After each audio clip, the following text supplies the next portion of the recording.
로마서 5장. 하나님께서 우리를 위해 늘 하고자 하셨던 일, 곧 그분 앞에 우리를 바로 세워주시고 그분께 합당한 사람으로 만들어주는 일에 우리는 믿음으로 뛰어들었습니다. 그러므로 지금 우리는 우리 주인이신 예수로 말미암아 하나님 앞에서 이를 누리고 있습니다. 그뿐 아닙니다. 하나님을 향해 우리 문을 활짝 열어젖히는 순간 우리는 그분께서 이미 우리를 향해 문을 활짝 열어놓고 계셨음을 발견합니다. 우리가 늘 있고자 원했던 그곳에 마침내 우리가 서 있음을 알게 됩니다. 우리는 하나님의 은혜와 영광이 그 넓고 탁 트인 공간에서 고개 들고 서서 소리 높여 찬양하는 우리 자신을 발견하게 됩니다. 그뿐 아닙니다. 온갖 환난에 포위되어 있을 때에도 우리는 소리 높여 찬양하기를 멈추지 않습니다. 환난이 우리 안에 열정 어린 인내를 길러주고 그 인내가 쇠를 연마하듯 우리 인격을 단련시켜주며 우리로 하여금 하나님께서 장차 행하실 모든 일에 대해 늘 깨어있게 해준다는 것을 우리가 알기 때문입니다. 이 같은 희망 속에 늘 깨어있을 때 우리는 결코 실망하는 법이 없습니다. 오히려 정반대입니다. 우리가 하나님께서 성령을 통해 우리 삶 속에 아낌없이 쏟아붓고 계신 그 모든 것을 다 담아내기에는 아무리 많은 그릇으로도 부족합니다. 그리스도께서 더없이 알맞은 때에 오셔서 이런 일을 이루십니다. 그분은 우리가 다 준비되기까지 기다리지 않으셨고 지금도 그러하십니다.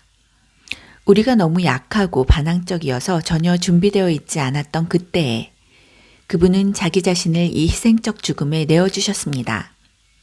설령 우리가 그렇게 약하지 않았다 하더라도 우리는 여전히 갈팡질팡했을 것입니다.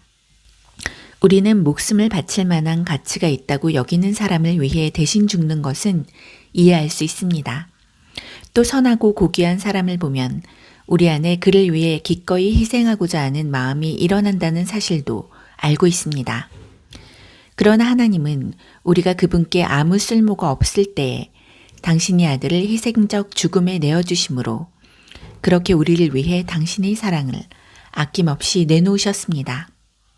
이 희생적 죽음, 이 완성된 희생제사를 통해 우리는 하나님 앞에 바로 세워졌습니다. 그러므로 이제는 더 이상 하나님과 사이가 멀어질 일은 없습니다. 생각해 보십시오.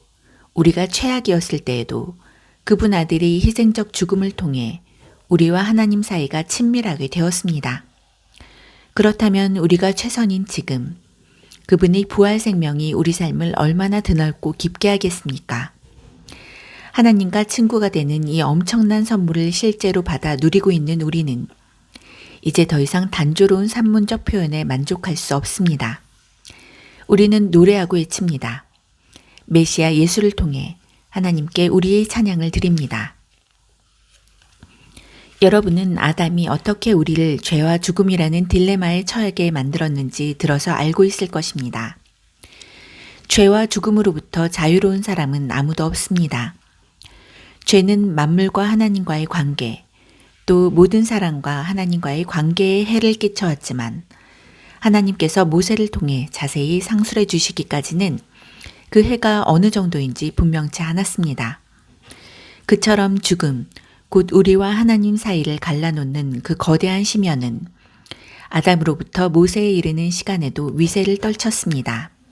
하나님이 주신 특정 명령에 불순종했던 아담과 같은 죄를 짓지 않은 이들도 모두 이러한 생명의 끊어짐, 곧 하나님과의 분리를 경험해야만 했습니다. 그러나 우리를 이런 지경에 빠뜨린 아담은 또한 우리를 거기서 구원해 주실 분을 앞서 가리키는 존재이기도 합니다. 그러나 우리를 구출하는 이 선물은 죽음을 초래하는 그 죄와 비교가 되지 않습니다. 생각해 보십시오. 한 사람의 죄가 수많은 사람들을 하나님과의 분리라는 그 죽음의 심연에 밀어넣었다고 할 때 한 사람 예수 그리스도를 통해 쏟아부어지는 이 하나님의 선물은 우리에게 어떤 것을 가져다 줄까요? 죽음을 초래하는 그 죄와 넘치는 생명을 가져오는 이 선물은 서로 비교할 수 없습니다.